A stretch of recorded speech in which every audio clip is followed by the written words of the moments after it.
Hi guys, welcome back to my channel. So ಇವತ್ತಿನ vlog ಈವ್ನಿಂಗಿಂದ start ಮಾಡಿದ್ದೀನಿ.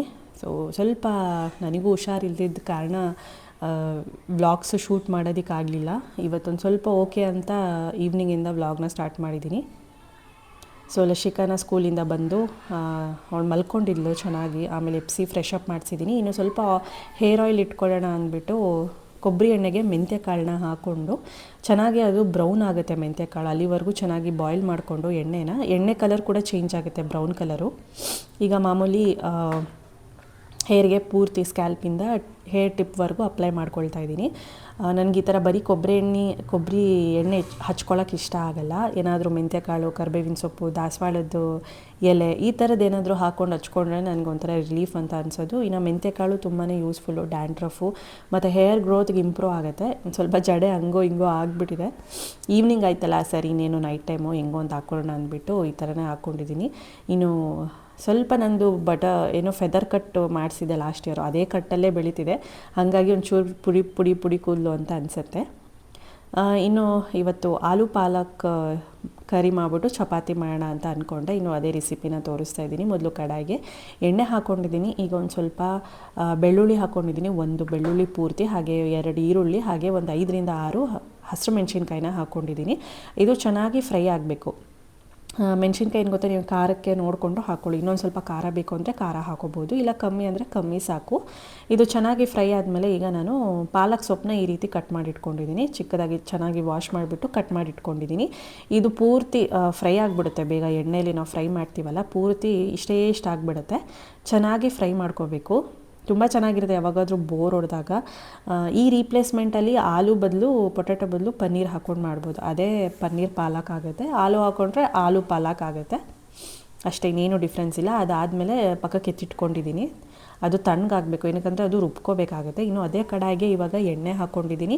ಇದಕ್ಕೆ ಆಲೂಗಡ್ಡೆ ಈ ಥರ ಸೈಜ್ ಕಟ್ ಮಾಡ್ಕೊಂಡಿದ್ದೀನಿ. ನೀವು ಬೇಕು ಅಂದರೆ ಬೇಬಿ ಪೊಟ್ಯಾಟೋಸ್ ಬರುತ್ತಲ್ಲ, ಅದನ್ನು ಪೀಲ್ ಮಾಡಿಬಿಟ್ಟು ಡೈರೆಕ್ಟ್ ಹಾಗೆ ಹಾಕ್ಕೋಬೋದು.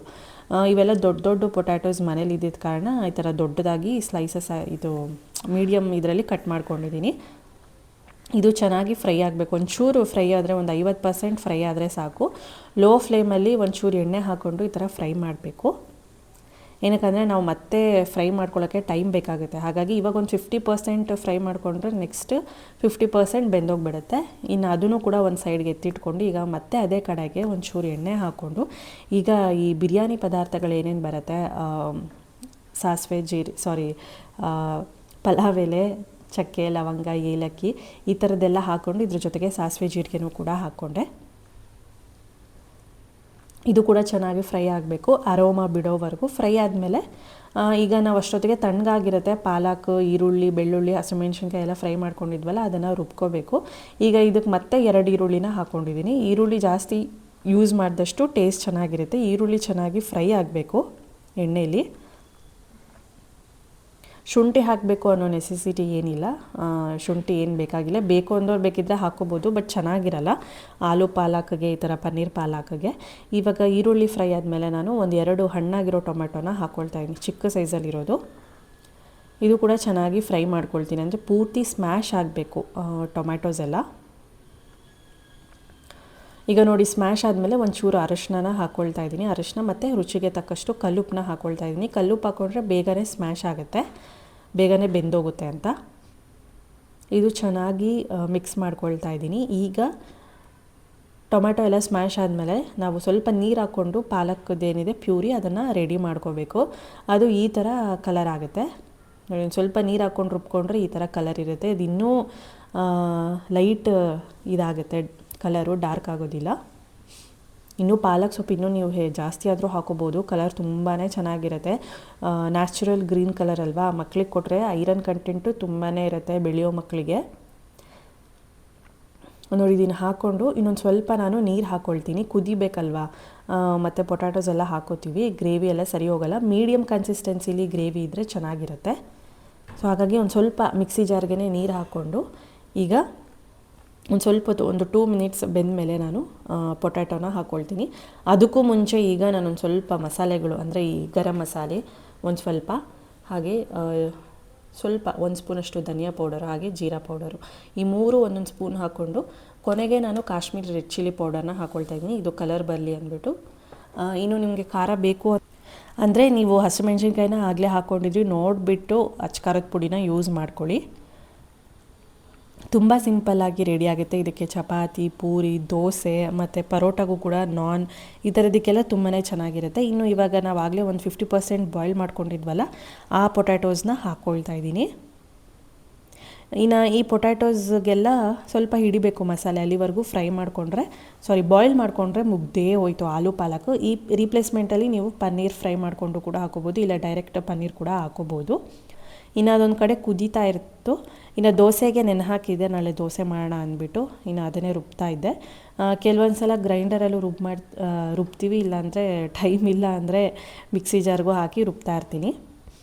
ಇನ್ನು ಲಶಿಕಂಗೆ ಅಂದರೆ ದೋಸೆ ಫೇವ್ರೆಟ್, ಅವಳಿಗೆ ವೀಕ್ಲಿ ಒನ್ಸ್ ಅವಳಿಗೆ ಮಾಡಲೇಬೇಕು.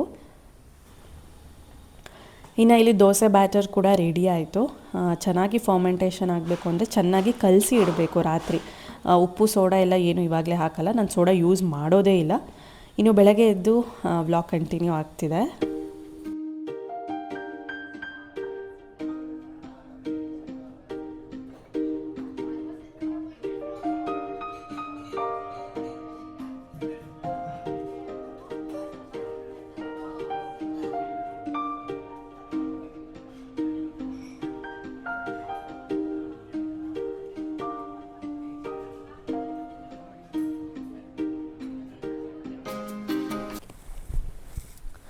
ಹಾಗೆ ಇನ್ನು ಬೆಳಗ್ಗೆ ನಾನು ದೋಸೆಗೆ ಚಟ್ನಿ ಮಾಡಿಬಿಟ್ಟು, ಇನ್ನು ಮಧ್ಯಾಹ್ನಕ್ಕೆ ಸ್ವಲ್ಪ ಬದನೆಕಾಯಿ ಟೊಮೆಟೊ ಹಾಕಿಬಿಟ್ಟು ಬಜ್ಜಿ ಥರ ಮಾಡೋಣ ಅಂದ್ಬಿಟ್ಟು ಅದಕ್ಕೂ ಕಡಲೆಬೀಜ ಹಾಕಿ ಮುದ್ದೆ ಮಾಡಿದ್ರೆ ಅದು ಕಾಂಬಿನೇಷನ್ ತುಂಬಾ ಚೆನ್ನಾಗಿರುತ್ತೆ.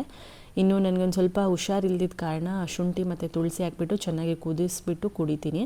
ಇದೊಂಥರ ಹರ್ಬಲ್ ಟೀ ಥರ ಆಗುತ್ತೆ. ಒಂದು ಸ್ವಲ್ಪ ಥ್ರೋಟ್ ಇನ್ಫೆಕ್ಷನ್ ಎಲ್ಲ ಆಗಿದೆ. ಲಶಿಕನಿಂದ ನನಗೆ ಬಂದಿರೋದು, ಅವಳಿಗೆ ನೆಗಡಿ ಆಗಿತ್ತು, ನನಗೆ ಥ್ರೋಟ್ ಇನ್ಫೆಕ್ಷನ್ ಆಗಿದೆ. ಸೊ ಇದು ಇಲ್ಲಾಂದರೆ ನಾನೇನೋ ಆಚೆವು ಐಸ್ ಕ್ರೀಮು ಫ್ರಿಜ್ದು ಎಲ್ಲ ತಿನ್ನೋಕ್ಕೆ ಹೋಗಲ್ಲ. ಅವಳು ಐಸ್ ಕ್ರೀಮ್ ತಿಂದು ಅವಳಿಂಗೋ ನೆಗಡಿಯಿಂದ ನನಗೂ ಬೇಗನೆ ಅಟ್ಯಾಕ್ ಆಗಿಬಿಡುತ್ತೆ. ಪಕ್ಕನೇ ಮಲ್ಕೊಳ್ಳೋದು, ಅವಳನ್ನ ಎತ್ಕೊಂಡು ಓಡಾಡ್ಸೋದು, ತಿನ್ನಿಸೋದೆಲ್ಲ ಇರುತ್ತಲ್ಲ. ಹಾಗಾಗಿ ಇನ್ನೂ ಚೆನ್ನಾಗಿ ನೋಡಿ ಫರ್ಮೆಂಟೇಷನ್ ಆಗಿದೆ ದೋಸೆ ಹಿಟ್ಟು. ಈ ಥರ ಆದರೆ ಟೇಸ್ಟು ತುಂಬಾ ಚೆನ್ನಾಗಿರುತ್ತೆ ಅಂತ ಅರ್ಥ. ಇನ್ನು ಈ ಕಡೆ ಒಂದು ಕಡೆ ಕಡಲೆಬೀಜನ ಹುರ್ಕೊಳ್ತಾ ಇದ್ದೆ, ಎರಡು ಚಟ್ನಿಗೂ ಆಗುತ್ತೆ ಅಂದ್ಬಿಟ್ಟು. ಇನ್ನೊಂದು ನಾರ್ಮಲ್ ಕಡಲೆಬೀಜ ಚಟ್ನಿ ದೋಸೆಗೆ, ಇನ್ನೊಂದು ಮಧ್ಯಾಹ್ನಕ್ಕೆ ಚಟ್ನಿ ಆಗುತ್ತೆ ಅಂದ್ಬಿಟ್ಟು ಇದಕ್ಕೂ ಕೂಡ ಸ್ವಲ್ಪ ಕಡಲೆಬೀಜ ಹಾಕಿ ಮಾಡಿದ್ರೆ ತುಂಬಾ ಚೆನ್ನಾಗಿರುತ್ತೆ. ಇನ್ನು ಈ ಥರ ಕ್ಲೀನಾಗಿ ಒಂದು ಮಸಿತೀವಲ್ಲ, ಅದರಲ್ಲಿ ಚೆನ್ನಾಗಿ ಈ ಥರ ಕಡಲೆಬೀಜನಂದರೆ ಸಿಪ್ಪೆ ಎಲ್ಲ ಬಂದ್ಬಿಡುತ್ತೆ, ಆರಾಮಾಗಿ ಬಂದ್ಬಿಡುತ್ತೆ. ಇನ್ನು ಕೈಯಲ್ಲೇ ಹಿಂಗೆ ಅನ್ಬೇಕು ಅಂಥದ್ದು ಏನು ನೆಸೆಸಿಟಿ ಇಲ್ಲ. ಈ ಥರದ್ದು ಯಾವುದಾದ್ರೂ ಒಂದು ಉಡ್ಡದು ಕೋಲ್ ಥರ ಇರುತ್ತಲ್ಲ ಮಸ್ಯದ, ಆ ಥರದ್ದು ಅಂದ್ರೂ ಚೆನ್ನಾಗಿ ಇದಾಗ್ಬಿಡುತ್ತೆ. ಇನ್ನು ದೋಸೆ ಕೂಡ ಅಷ್ಟೇ, ನನ್ನ ಫೇವ್ರೇಟು ದೋಸೆ, ಪುಳಿಯೋಗರೆ ಇಂಥವೆಲ್ಲ ಸಖತ್ ಇಷ್ಟ ಆಗುತ್ತೆ ನನಗೆ. ಬಿಸಿ ಬಿಸಿ ದೋಸೆ ತಿಂತಾ ಇರಬೇಕು, ಎಷ್ಟು ಬೇಕಾದರೂ ತಿನ್ಬೋದು ಆ ಥರ.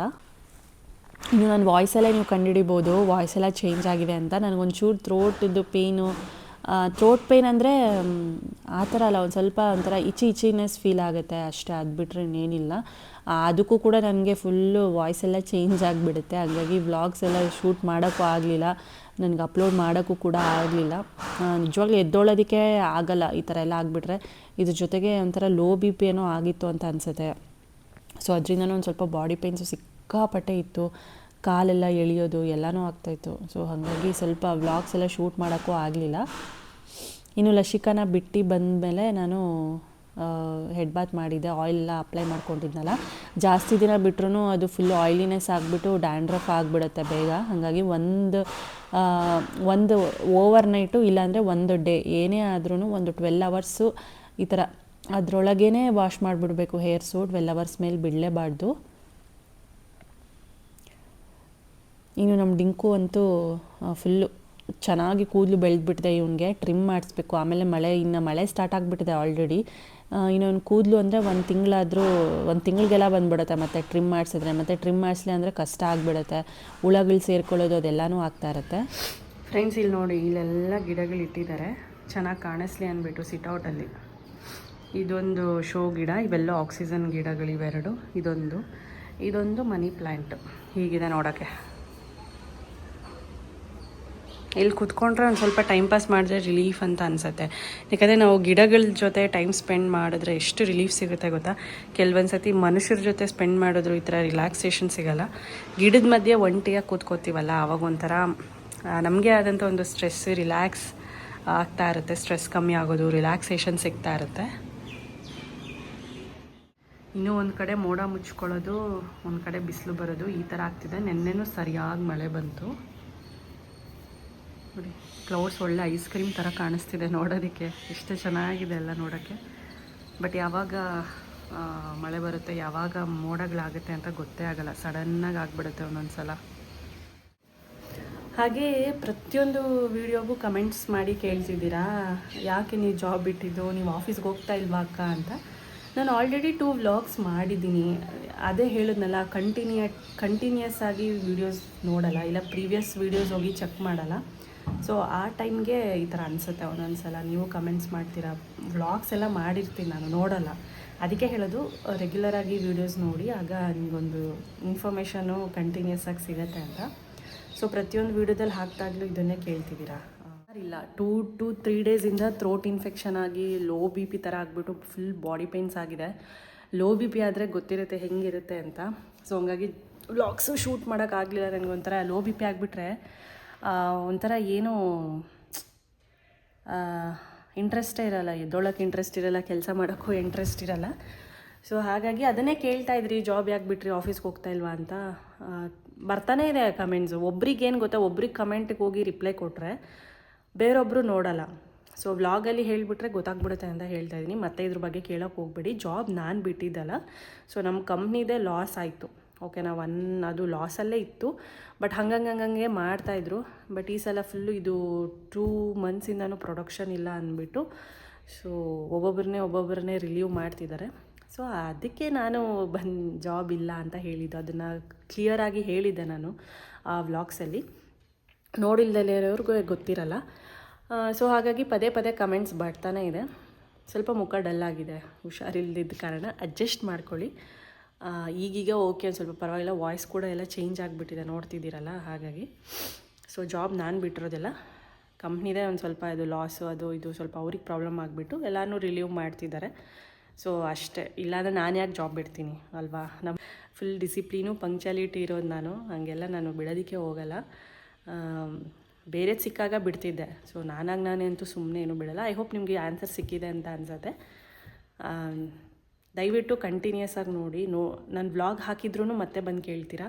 ಅದಕ್ಕೆ ಒಬ್ರಿಗೆ ರಿಪ್ಲೈ ಕೊಟ್ಟಕ್ಕೆ ಹೋದರೆ ಮತ್ತೆ ಇನ್ನೊಬ್ರು ಗೊತ್ತಾಗಲ್ಲ, ನೋಡಲ್ಲ. ಹಂಗಾಗಿ ವ್ಲಾಗಲ್ಲೇ ಹೇಳಿಬಿಟ್ರೆ ಎಲ್ಲರಿಗೂ ಗೊತ್ತಾಗುತ್ತೆ ಅಂತ ಮಾಡಿದಷ್ಟೇ. ಇನ್ನೇನು ಮತ್ತೆ ರಿಪೀಟಾಗಿ ನಂಗೆ ಮಾಡೋಕ್ಕೂ ಇಷ್ಟ ಆಗಲ್ಲ. ವೀಡಿಯೋಸು ಒಂದು ಟಾಪಿಕ್ ಮೇಲೆ ವೀಡಿಯೋ ಮಾಡೋಕ್ಕೆ ನನಗೆ ಇಷ್ಟ ಆಗಲ್ಲ. ಸೊ ಹಂಗಾಗಿ ಕ್ಲಿಯರಾಗಿ ಇದರಲ್ಲಿ ಗೊತ್ತಿದೆ ಅಂತ ಅನಿಸುತ್ತೆ. ತುಂಬ ಕಮೆಂಟ್ಸ್ ಬರ್ತಾಯಿತ್ತು ನನಗೆ, ಹಂಗಾಗಿ ಹೇಳ್ಬೇಡ ಅಂದ್ಬಿಟ್ಟು ಕೊನೆಯಲ್ಲಿ ಈ ವಿಡಿಯೋ ಕೊನೆಯಲ್ಲಿ ಹೇಳಿದೆ ಅಷ್ಟೇ. ಸೊ ಇಷ್ಟ ಆಗಿದರೆ ಈ ವಿಡಿಯೋನ ಲೈಕ್ ಮಾಡಿ. ಇಲ್ಲಿಗೆ ಎಂಡ್ ಮಾಡ್ತೀನಿ. ನಾಳೆಯಿಂದ ರಿಕವರ್ ಆಗ್ತಾ ಇದ್ದೀನಿ. ಸೊ ನಾಳೆಯಿಂದ ಮತ್ತೆ ಫ್ರೆಶ್ ಆಗಿ ವ್ಲಾಗ್ಸ್ ಎಲ್ಲ ಸ್ಟಾರ್ಟ್ ಮಾಡ್ತೀನಿ, ಓಕೆನಾ. ಮತ್ತೆ ಸಿಗ್ತೀನಿ. Bye, take care, words of love.